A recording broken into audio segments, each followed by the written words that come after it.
No matter where you fall on the wide spectrum of Marvel fan, there is one thing that I can guarantee you about your experience with Guardians of the Galaxy Volume 3. You're gonna cry.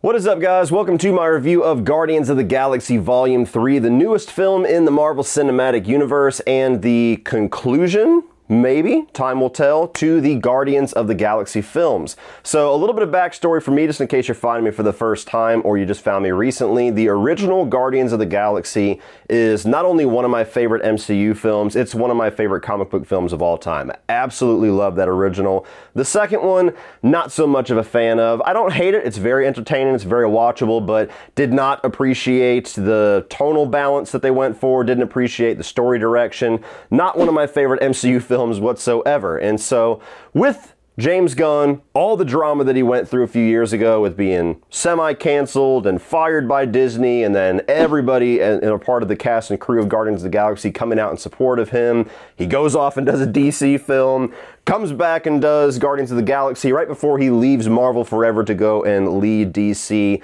There's been a lot of interesting build-up to Guardians of the Galaxy Volume 3. How are they going to wrap things up? Are they going to do a better job, at least for me, than they did with the second film? Is it going to continue what I would call a slow downward slope that we've been on with the quality of the Marvel Cinematic Universe lately? Is James Gunn going to make one hell of a statement before he leaves and exits the MCU forever? All these questions that I had, and I got them answered last night. And one more thing before we get started, I think it is important to note that I saw this film for the very first time last night at an IMAX marathon event where they played all three Guardians of the Galaxy films in IMAX back to back. It was almost 7 hours of films. They didn't even play the third film until after midnight, so I didn't leave the theater until like 2:30, 2:40 in the morning. And I don't know if that helped or hurt my experience with Volume 3, because on one hand, it was very cool to re-experience these movies in theaters. It was a huge reminder of how much I genuinely love these characters and how much I genuinely love that original film. And I even enjoyed Part 2 slightly more, having watched them back to back. And there's things in 3 that I think makes 2 a little bit more palatable.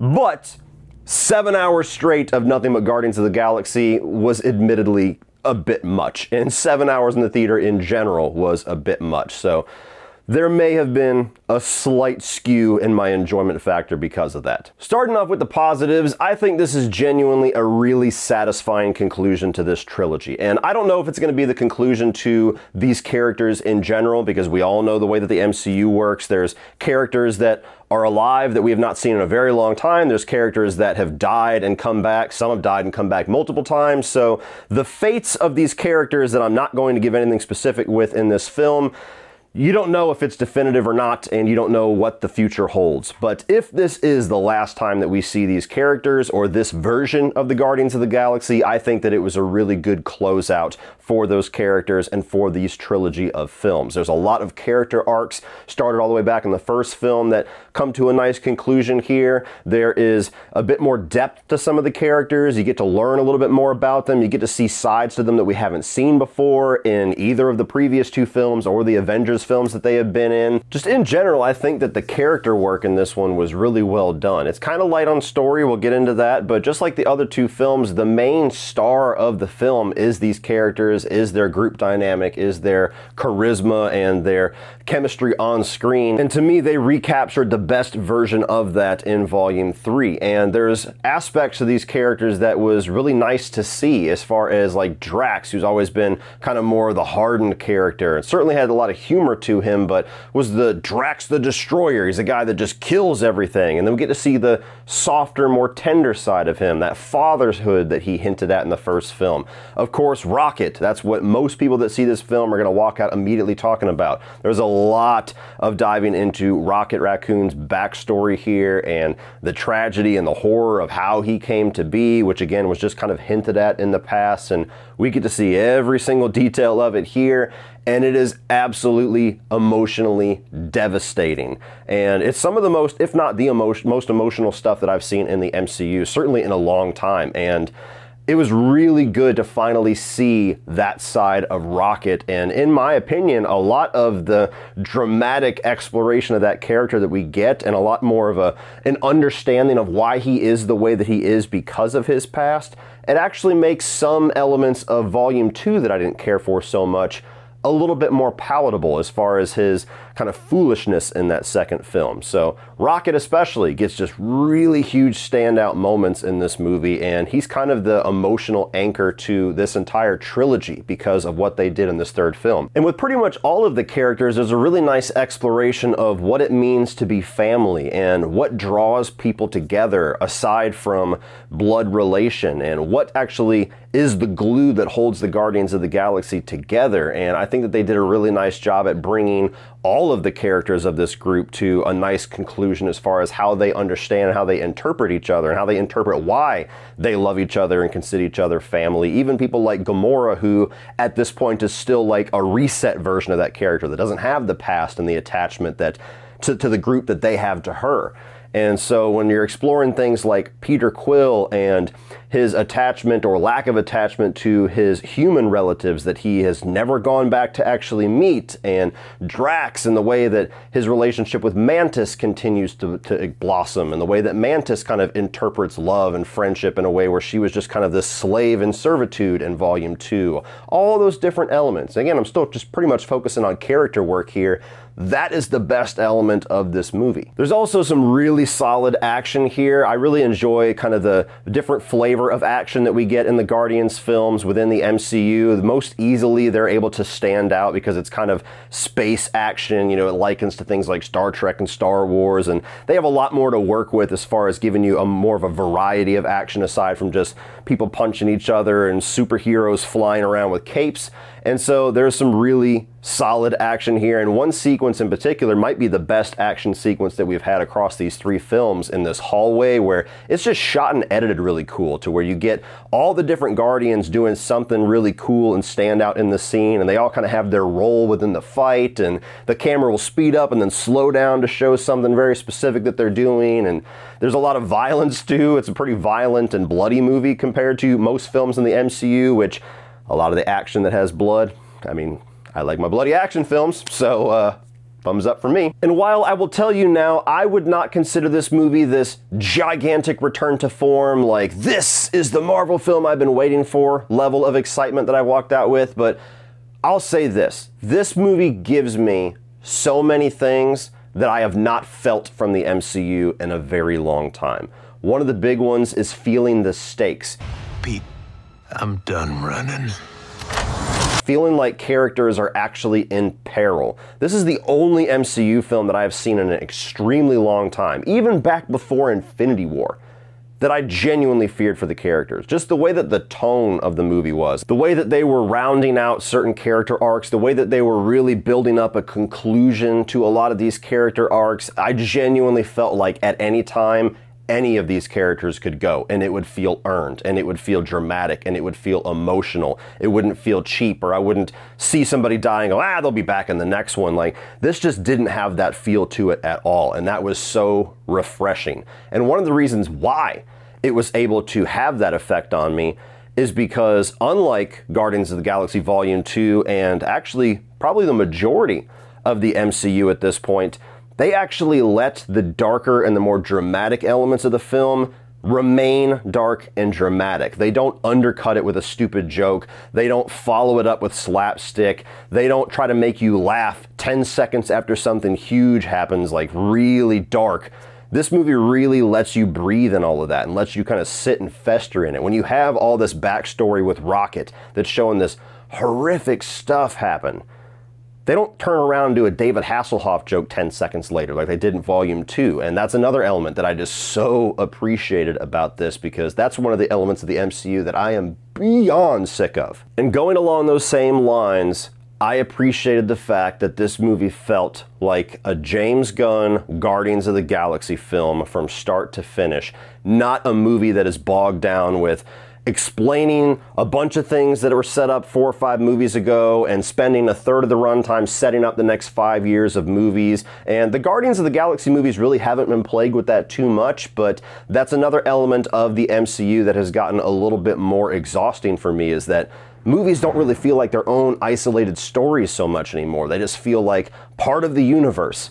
And Guardians of the Galaxy Volume 3 to me was allowed to just be a conclusion to the Guardians of the Galaxy, not a conclusion of the characters plus a setup for Kang and plus an introduction of some side stories and a little tease for a Disney Plus show. None of that shit is here. And I enjoyed the fact that the entire time I was just able to spend my headspace with these characters for what may be the final time. Moving on to the mixed elements, this was not an issue for me, but it's worth noting that the level of dark and really disgusting stuff that happens in this movie to certain characters, namely in the vein of animal cruelty, has a lot of potential to turn quite a few people off. So if you're really sensitive to animal cruelty, this movie is going to absolutely not be for you. Just know that walking into it. But for me, I felt like it was all earned, it all had a purpose, and it got the correct emotions that they were going for out of me, but I'm not everybody. Now, as far as things that did impact my experience that I'm still a little mixed on, that I would definitely want to watch this film again to see where I land. The story is pretty light, and luckily they balance it all out with really great character work, and admittedly the stories were never really like a huge part of the Guardians of the Galaxy films. The characters were always above the story just a little bit in this trilogy,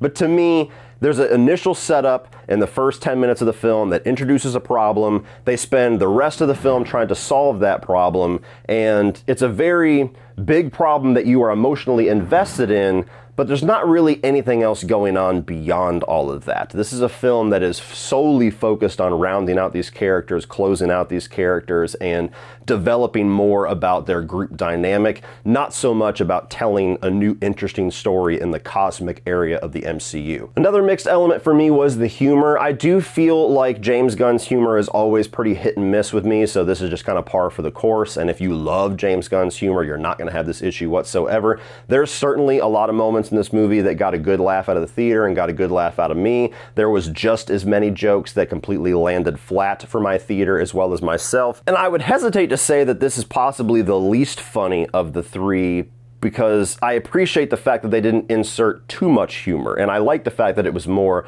of a dramatic focus and they let that breathe. So I'm not arguing for the fact that they should have had more humor here, but the humor that they did implement was very hit or miss for me. And the final mixed element is the awesome Mix Volume 3 soundtrack of this one. Now, in the first film, the soundtrack was such a cool, standout, iconic, and organic element to that movie, to where nobody walked in expecting that to be such an important piece, but almost everybody walked out downloading that soundtrack and figuring out what all these songs are and rediscovering what some of these songs are if you were, born in that era or just have a big musical taste for the 70s and the 80s.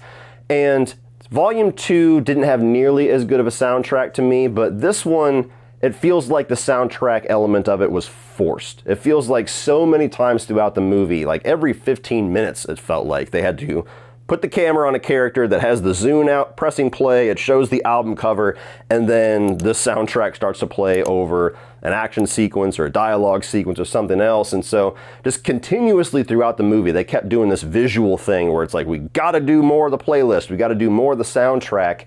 And while there's a lot of 90s music here and even some early 2000s stuff, which is certainly my era, so I enjoyed the soundtrack, it didn't feel like that cool organic element that it was in the first film. It feels like something that they had to force into the movie and was like an expectation that they were trying to fill, and it didn't land the same way for me. And now moving on to the negatives, did not like the villain to this movie at all. I would actually say that, I don't know if I like him less than Ego in Part 2, but he's pretty close, so that should tell you how much I like the villain. Now, they do a good job at making you despise this character. They do a good job at building up reasons why we want him to lose, and we honestly want him to die violently.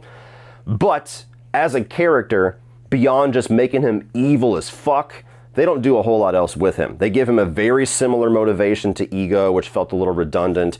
They give him just this, I want to do this big world scale thing for reasons, and don't really dive into why he feels that way, which to me, always makes for a less compelling villain. I mean, take something like Thanos. He wants to kill half of the humanity in the entire universe, but you understand his reasoning. It's psychotic, but you understand why he arrived at that motivation. You don't get that with this character. And beyond that, a lot of this character, especially in the back half of the film, is just spent with him screaming at the top of his lungs, which just started to grate on my nerves. So there's elements of him that I liked. I liked the fact that I really wanted him to die, and I was really waiting for that. That's a satisfying thing to build up to.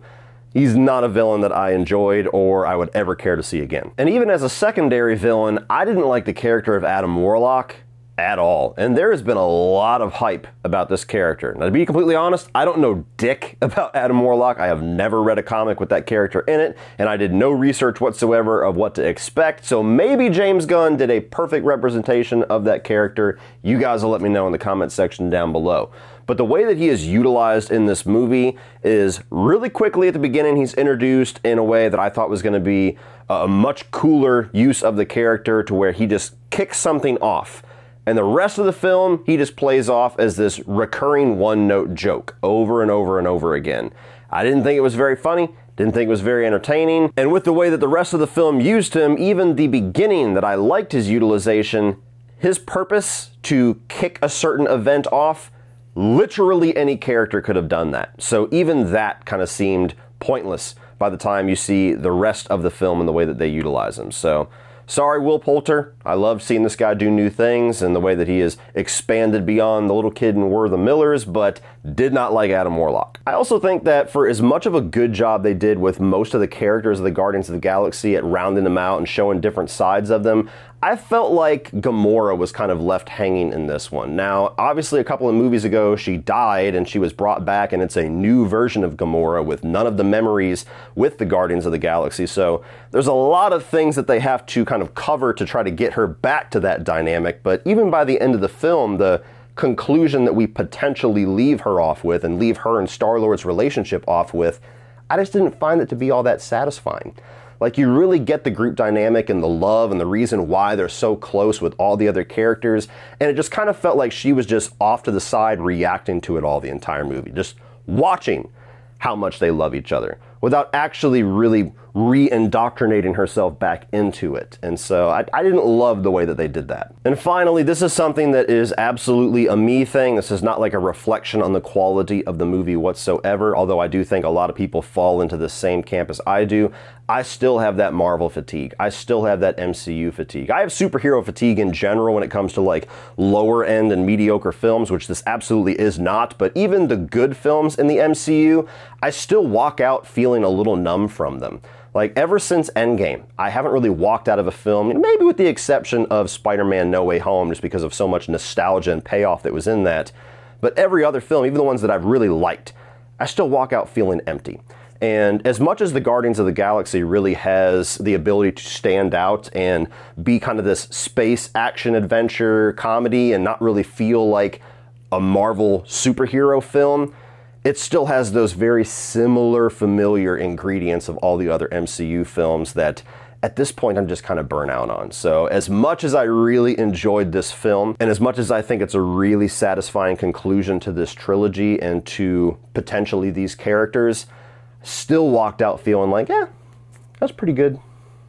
Moving on. So all in all, guys, if you're a fan of this trilogy so far, if you're a fan of these characters, this is a must-see. I think more people will be satisfied with this than people that won't. But I don't think this is necessarily a movie that is like, yes, Marvel's finally back on track.